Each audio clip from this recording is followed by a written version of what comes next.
جی قدرمنو کتونکو دا د عمرزاده افغان چې کوم د ضلع مردان تخبعی ټکر سور پل اوسیدونکی دی او دا د هغه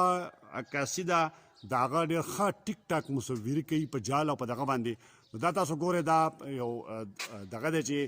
افغان چې کوم دی نو هغې قیدي کړی دی، دغه خپو ته ورله زولنۍ اچولي دي او د دغه قیدي افغان او بیا چې لاندې راغلی دی نو دلته کې هم او قیدي چې کوم دی نو سندرې په افغانستان کې په هر قسم موسیقۍ باندې چې کوم دی نو پابندي ده. دا رباب، سیتار او ورسره دغه دا یې چې کوم دی دغه چاپېر کړی دی د کنډتار لاندې چې کوم دی نو دغه طبلې او منګې چې کوم د افغانانو د پښتون کلتور د حجرو د بیټکونو زینت او ښایست خو نن د بدقسمتۍ نه افغانستان کې چې کوم دی نو په دغه څیزونو باندې پابندي ده. زولنۍ ورته اچولي دي،